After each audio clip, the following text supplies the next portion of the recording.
Hello everybody, this is TipTopMTG here today with another Magic the Gathering video. In today's video, we are covering some news for Magic's upcoming set, Strixhaven School of Mages. So today, there has been a ton of news, and you can expect more videos to be coming, so subscribe if you want to see those. But in today's video, I am going to be talking about the Collector Booster, which is probably one of the most confusing boosters ever created because it changes every single set, and they have tons of different terminology and all of that. So in the past, I've read through their article and I kind of did it on my second time reading through, so I didn't fully understand everything, so I don't love those videos. So I wanted to try something new with this one where it is a little bit more visual, it is less let's jump up and down an article and more let me show you what's in these so that it's really easy for you guys to understand, because it can be kind of hard to tell what is really in these boosters, and it's also a pretty big deal because it is such an expensive, I would say, investment. But yeah, why don't we jump right into this? So here's the list. So these are what you're going to get. I'm not going to read through it right now. I'm going to read through it here in a second. But you'll notice there's a lot of foiling. There is some etched foiling. And we're going to talk about all of that right here. So let's start off with the first slot, which is a foil etched Mystical Archive Rare Mythic. So for those of you who don't know what the Mystical Archives are, they look like this on the left. And so here's Demonic Tutor. You'll either get a rare mythic of this, and they are not legal in standard. So they will be big, spells or popular, maybe not popular, but iconic spells to Magic in this frame with new artwork, new frame. And so you will get a foil etched version, which was introduced in Commander Legends. And it's essentially a foiling process that is not your typical like sheen over the top. It's actually like a texturing on the card, and it's very, very cool. And you can already see by the first one, you need to know foil etched, Mystical Archive, and then rare mythic. That's pretty obvious, but you'll see the slots can be very complex, so you will get guaranteed one rare mythic foil Mystical Archive card. And it's going to get even more confusing here in a second. But then the next slot is a foil etch, so that same treatment of an uncommon card. And so this will always be an uncommon. It does not have a chance to upshift.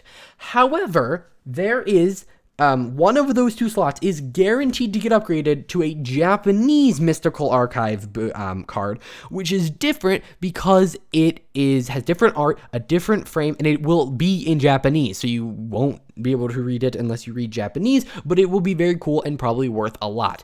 So one of those two slots will be replaced with a Japanese one in every single booster, and it'll be foil etched, it'll be a Mystical Archive card, and it'll be upgraded to Japanese. So yeah, you're going to get a rare mythic in the traditional frame, foil etched, and a foil etched uncommon one in the Mystical Archive frame, but one of those cards is going to get actually turned into a Japanese one with the different art and different frame and all of that. Okay, so that's the first two slots, and I feel like I'm already confused, but I'm trying to give you these visuals so that you can at least envision what the cards are going to be. So for instance, this is Swords to Plowshare. So that one would really only appear in the upper one, but it could be an uncommon as well. So one of them will be the traditional frame, one of them will be the Japanese frame, and they will all be foil etched. All right. Next, we have the foil Mystical Archive, Borderless, or Extended Art Rare Mythic. So I'm going to show you each of these. So we have Mystical Archive, Swords to Plowshare here, so you could get this card. You could also get an Extended Art, which is this card, where it's the normal art of the card, but they stretched it out to the sides, but it still has a border.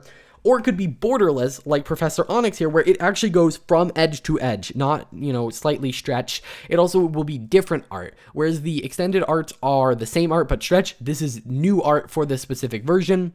The extended art cards are available on all of the Planeswalkers as well as all of the Elder Dragons. Now, if that wasn't complex enough, it may be a Japanese alt art variant of the Mystical Archive, and the extended arts the extended art and the borderless cards may be single or double faced. So yeah, there's lots of different things that can happen here, but they will all be foil as well. So it'll be foil, either Mystical Archive, borderless, or extended art, and then the Japanese version may be there, but it might not be. Like, very, very crazy. Yeah, let's move on to the next slot. We have the foil Mystical Archive uncommon. Now here, they give us an exact detail. So it's going to be an uncommon mystical archive in foil. That's very easy to understand. However, there's a 50% chance that it gets upgraded to a Japanese one. So if I'm not mistaken, at this point, you could have already received 3 Japanese ones here. So you can see Duress and then its Japanese counterpart right there.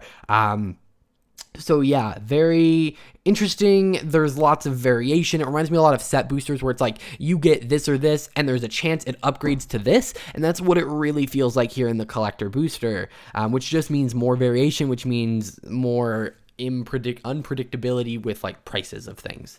Either way, next we have 1 extended art or borderless rare mythic.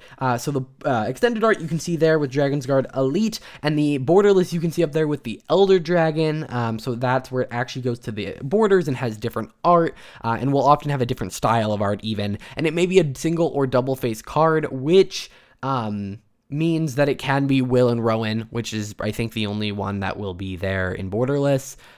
So yeah. Then we get something, the Extended Art Commander. Okay, so in the past, the collector boosters have had what's called an auxiliary slot, which is essentially a slot where you can get anything that isn't part of the main set. So Planeswalker deck cards, Brawl deck cards, stuff like that.